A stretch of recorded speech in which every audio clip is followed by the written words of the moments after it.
네, 많은 분들이 제가 도지사직을 언제 사퇴하는지 이제 관심을 갖고 계시고 하도 전화가 많이 와서 제가 그냥 많은 분들한테 공개적으로 알려드리도록 하겠습니다. 원래 계획대로 경기도 국감을 정상적으로 수강하겠습니다. 경기도지사로서의 할 수 있는 범위까지 최대한의 책임을 다한다는 것이 저의 기본 입장입니다. 그리고 그 입장에는 변함이 없습니다. 경기도 사무와 무관한 대장동 관련 정쟁이 될 것이 분명한 경기도 국감에 이에 응하는 경기도지사로서의 책임도 중요하지만 그보다 집권여당의 대통령 후보로서의 책무가 더 중요하니 조기 사퇴하고 대선에 집중하는 게 좋겠다라는 당 지도부의 권유도 충분히 이해합니다. 숙고한 결과 저의 당초 입장대로 경기도 국감에 임하기로 했습니다. 대장동 개발과 화천 대유 게이트 관련으로 정치 공세가 예상되지만 오히려 대장동 개발 사업의 구체적 내용과 행정 성과를 실적을 설명하는 좋은 기회가 될 것으로 판단합니다. 이후 사퇴 시기 문제는 국감 이후에 다시 판단하고 말씀드리도록 하겠습니다.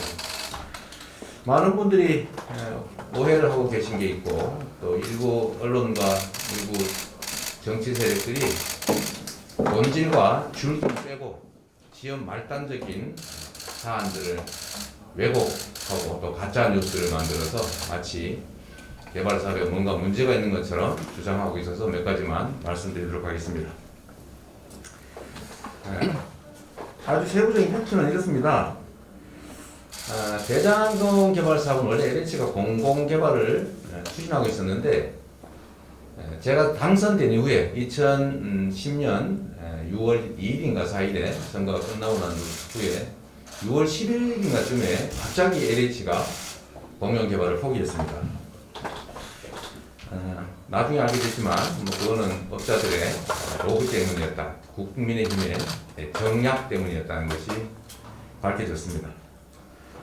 제가 2010년 7월 1일에 취임을 했고 그리고 2011년 7월 1일에 취임 1주년 기자회견을 하면서 이 대장동 공영개발 그리고 미래 신도시의 아파트 분양 사업 이 등등을 통해서 개발 이익을 1조 원을 세금 말고 추가로 확보하겠다는 발표를 했습니다.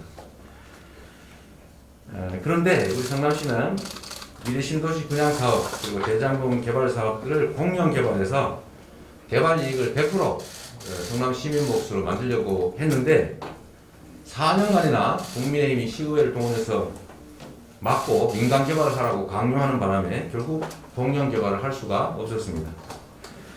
그렇다고 그들이 원하는 대로 민간 개발을 할 수는 없었기 때문에 민간 자본을 동원해서 사업은 하되 공공성을 확보해서 개발 이익의 대부분을 상당 부분을 환수하는 민간 합작을 처음으로 고안했습니다.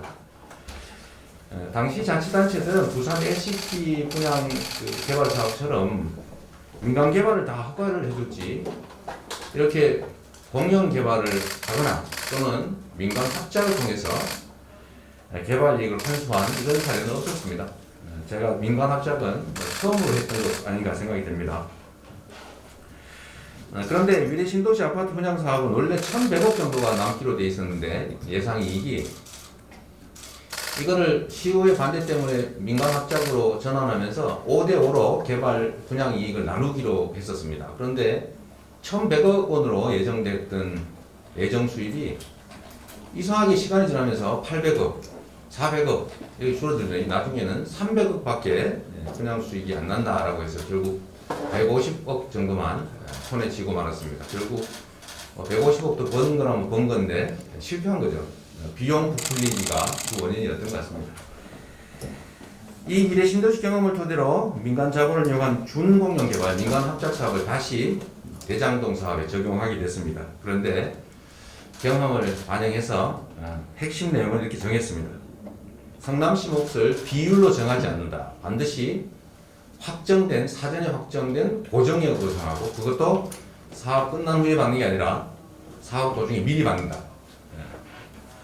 두 번째는 나중에 이거 무효다, 뭐 이렇게 왜 강요했냐, 갑질했다 이런 주장을 할 경우를 대비해서 소송하지 않는다는 특약을 하고 이것조차도 부재소 합의를 해서 아예 소송을 못할 뿐만 아니라 판결서는 아예 확정을 해놔라 이렇게 정심을 정했습니다. 그런데 보니까 이 나중에는 재소전 항의는 서류만 발행했다고 하더라고요. 민간 사업자는 금융기관으로 제한해서 사업의 불확실성을 제거한다. 그 다음에 공개 경쟁을 시켜서 특정 사업자고 하면 부정이 발생할 수 있으니까 반드시 공개 경쟁을 시켜서 제일 많이 이익을 제공하는 것으로 한다. SPC가 우선권만 갖는 게 아니라 의결권을 가져서 이 사업자들이 마음대로 못하게 막아라 라는 것하고 마지막으로 의무는 아니지만 청렴서약서를 받고 관료 공무원들을 매수한다든지 뇌물을 준다든지 하는 일이 발각되면 협약을 통째로 다 해지하고 개발 이익을 완전히 환수한다. 이런 내용의 청렴서약서를 받도록 했습니다. 이걸 토대로 한 달 이상, 두 달 가까이 공고해서 3개 컨소시엄, 은행 컨소시엄이 참여를 했고 이 중에 2,500억 정도의 예상 비용이 들어가는 성남시 구시가지의 본시가지의 1공단을 공원화하는 사업을 당연히 하는 것하고 이것도 미리 집행합니다. 그리고 사업 종료 전에 1,822억을 지급하거나 아니면 성남시가 선택하는 데에 따라서 A10 블럭 임대주택 용지를 무상으로 양도받는 것 이거를 제시하는 하나은행이 선정됐습니다. 그래서 당시에는 1조 5천억 가량을 투자한 민간 사업자는 대충 1,800억 정도가 이제 예상되는 수입을 갖게 됐고 성남시는 사업이 망하든 흥하든 관계없이 4,400억 정도에 해당되는 이익을 확보했습니다.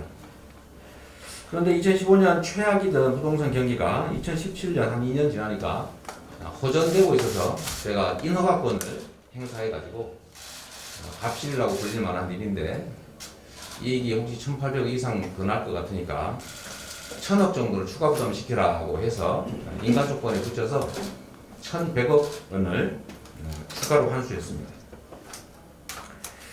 만약에 당시에 국민의힘이 요구하는 대로 민간 개발을 해줬다면 성남시 몫의 5,503억도 국민의힘 그리고 토건 세력들 민간 개발업자들에게 다 갔을 겁니다. 뭐 당연한 거 아니겠습니까? 그런데 2018년부터 시작된 집값 폭등으로 사업자의 불확정된 예정이익이니까 불확정되죠. 이게 1,800억 원에서 4천억대로 늘어나게 됐습니다. 부동산 경기가 반대로 악화됐다면 1,800억이 아니라 심지어 손해볼 수도 있는데 그러나 그런 경우에도 성남시는 5,503억 원의 고정이익을 갖게 됩니다.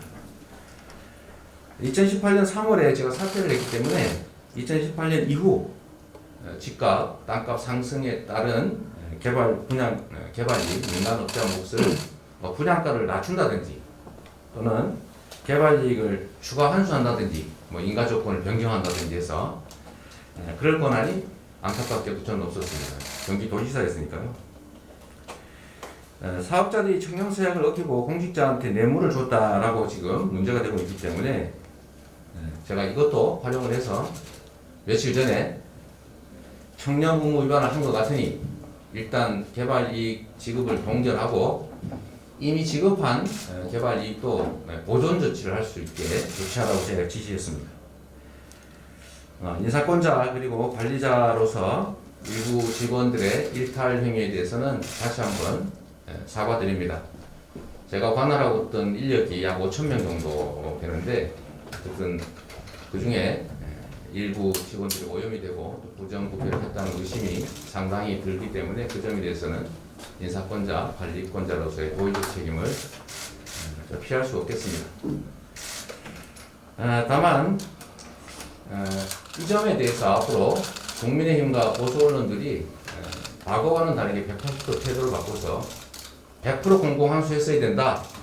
공공개발을 왜 못했냐 이렇게 적반하장식 주장을 하고 있기 때문에 다행히 이걸 기회로 만들어서 앞으로는 다시는 인허가권 행사에 따른 불로소득 개발 이익이 특정인들의 입에 들어가지 않도록 모두 공공이 지속될 수 있도록 개발 이익 완전 국민 환수 제도를 정착시키고 또 부동산 불로소득 공화국이라고 하는 이런 오명을 반드시 씻는 것으로 책임을 다하도록 하겠습니다.